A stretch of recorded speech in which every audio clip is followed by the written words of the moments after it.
Hello दोस्तों, नमस्कार। आज मैं अभी जस्ट न्यूज़ देख रहा था, अभी जस्ट खबर आ रही है कि हमास और इज़राइल में पीस डील हो रही है। ये एक चूहे बिल्ली का खेल है, बल्कि उससे भी बुरा खेल है, क्योंकि इसमें बहुत सारी चीज़ें हो रही हैं और इस खेल में मतलब कोई भी विश्वास पात्र का है नहीं कि इस बात पे विश्वास करें या ना करें। और अमेरिका में भी होड़ लग चुकी है। इस पीस डील को किसने करवाया? ट्रम्प के दबाव ने करवाया या जो बाइडन की मेहनत ने करवाया? ये लोग भी आपस में क्रेडिट लेने के लिए लगे हुए हैं कि ये डील हमारी मतलब जो बाइडन कह रहे हैं कि इस डील को जो मेरे लोग हैं उन्होंने करवाया। ट्रम्प कह रहे हैं कि इसमें दोनों एडमिनिस्ट्रेशन का हाथ है और उन्होंने धमकी भी दी थी कि 20 जनवरी के पहले डील करो, हमास को बोला था। तो इज़राइल और हमास के बीच जंग बहुत दिनों से चल रही है, बहुत 16 महीनों से चल रही है। इसमें लगभग 50,000 आदमियों को मार दिया गया है और गाज़ा एक बंद जगह है, वहाँ पे पूरा बम्बार्डमेंट, टैंक, सब गोली बमबारी, हर एक चीज़ से हमला किया जा रहा है। लोगों के पूरे घर, पूरे जो भी वो पूरी जगह है, उसको देश कह लो या कोई जगह कह लो, उस पूरी जगह का जो एरिया है उसमें जितने भी घर थे सबको डिस्ट्रॉय कर दिया गया है। वो एक लैंड मास है जो कि 60 किलोमीटर लंबा है और एवरेज 8 से लेके 12 किलोमीटर तक का चौड़ा है। इतना सा लैंड मास है गाज़ा का, ज़्यादा नहीं है, बहुत ही कम है। दिल्ली से मेरठ की दूरी है, उतना लंबा है और चौड़ाई में 8 से 12 किलोमीटर का ही है। ये दूरी में ही इतना उसमें इज़राइल को झुकना पड़ा और उसे हमास के साथ डील करनी पड़ी कि हॉस्टेजेस छोड़िए, क्योंकि उनके घर में भी बहुत दबाव पड़ रहा है। लगभग 100 हॉस्टेजेस हमास के पास अभी भी हैं, लेकिन जो डील की खबरें आ रही हैं उस डील में बस इतना है कि अभी शुरुआत में 33 बंधकों को छोड़ा जाएगा और हमास वालों ने मांग करी है कि कुछ फ़लस्तीन लोगों को भी छोड़ा जाए, बहुत सारे उनके बदले, तभी ये डील होगी। और ये डील जो है वॉर मतलब ये एक पॉज डील है जो कि शायद कुछ हफ्तों के लिए की गई है और इस डील के बाद मतलब इसमें यह भी है कि कुछ बहुत सारे शहरों से इज़राइल की सेना को भी वापस लिया जाए। अब इस डील को इम्प्लीमेंट करने के लिए इज़राइल में वोटिंग होने जा रही है। उस वोटिंग के बाद पता चलेगा कि इस डील में कुछ कंक्रीट बेसिस है या नहीं है। जहाँ तक रहा इज़राइल और हमास के बीच की जंग, इज़राइल का हाथ ज़रूर हमेशा ही ऊपर है और हमास एकदम नीचे ही है। और हमास के जो संस्थापक थे उनको भी इज़राइल वालों ने मार दिया। इस्माइल हानिया को मारा और उसका भी पूरा वीडियो है, और ईरान में जाके मारा और याहिया सिनवार को मारा।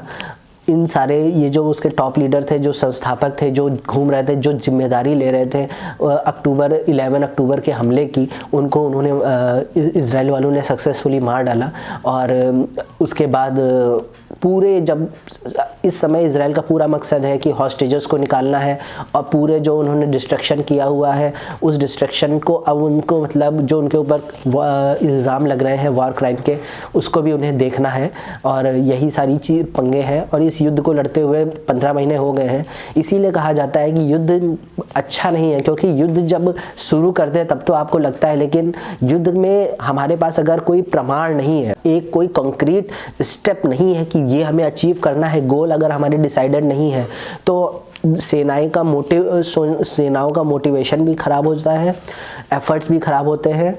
और अगर हम एक बिना गोल के बस अंधाधुंध अपनी सेना को लगा के कब्जा करने के लिए आगे जाते हैं तो हमें एक कंक्रीट जगह नहीं मिलती कि हम कहाँ पहुँचेंगे। इस वजह से हमें एक दिशा ज़रूर होनी चाहिए। तो इज़राइल की सेना के पास इस समय उसी चीज़ की कमी है कि उनको एक सही दिशा नहीं मिल रही है कि वो अब इस जंग को किस दिशा में लेके जाए। इज़राइल के जो डिफेंस मिनिस्टर थे उनको भी बदला गया, दूसरे डिफेंस मिनिस्टर आए। इस वॉर के दौरान उनकी नेतन्याहू से कुछ अनबन हुई। नेतन्याहू के ऊपर बहुत सारे जानलेवा हमले हुए ड्रोन से, इज़राइल के शहर में ड्रोन से हमले हुए। और इस वॉर से के बाद इज़राइल का यही मकसद है कि जो कि इज़राइल में बहुत सारे रॉकेट हमले गाज़ा से होते थे अब वो ना हो। और गाज़ा एक ऐसी पट्टी है जहाँ पे लगभग 20 से फ़लस्तीनियन लोग रहते हैं जो कि इस्लाम को फॉलो करते हैं और इज़राइल में बहुत यहूदी पॉपुलेशन है। और ये जो पॉपुलेशन है 20 से 25 लाख, इसका सारा कंट्रोल एक्सेस इजराइल के पास है, कौन जा सकता है, कौन आ सकता है और कौन सी इनके यहाँ नाव जा सकती है, कौन सी आ सकती है। लेकिन इसके बावजूद हमास जो कि एक टेररिस्ट ऑर्गेनाइजेशन है, उसने बड़ी ही हिम्मत दिखाते हुए इजराइल से पंगा लिया और बिल्कुल भी झुकने को तैयार नहीं हुआ। इस पूरे युद्ध के दौरान उसके सीनियर लीडरों का कत्ल हुआ और अब उसे एक सीज़ फायर डील पे उतरना पड़ा। कतर जो कि इस डील को ऑर्गेनाइज़ करवा रहा था, उसने भी एक समय हमास वाल के लीडर्स को बोल दिया था कि आप मेरे देश से निकल जाइए क्योंकि आप डील को लेकर सीरियस नहीं हैं और हम इंटरनेशनल ऑब्लिगेशंस हमारे ऊपर भी हैं। तो यही सारी बातें चल रही हैं मिडिल ईस्ट में जो वॉर का दौर है, 20 साल से वॉर चली आ रही है। इस वॉर से अगर मिडिल ईस्ट को आगे निकलना है तो इज़राइल का जो मसला है उसको सबसे पहले हल करना होगा। इसी का बहुत सारे देश फ़ायदा उठाते हैं। मैं आपको एक कमेंट दिखाता हूँ जो ईरान के रिवॉल्यूशनरी गार्ड्स ने दिया हुआ है। अभी जो खबर आई है कि डील होने वाली है, तो ईरान जो है, जो कि इज़राइल का सबसे बड़ा कट्टर विरोधी है, उसने अभी जस्ट एक कमेंट डाला है। सो देखिए, यहाँ से आपको पता चलेगा कि आपस में कैसे कैसे लड़ते हैं। और ईरान वालों का कि गार्ड्स का यही कमेंट है कि ये जो डील हुई है ये हमास की विक्ट्री है, ये डील हमास की विक्ट्री है। और अगर इज़राइल फिर से अगर ये डील नहीं मानेगा और फिर से हमला करता है क्योंकि अपनी टैक्टिकल पोजीशंस को बताने के लिए, तो इसको वॉर क्राइम में फिर से गिना जाएगा। ये उनका कमेंट है।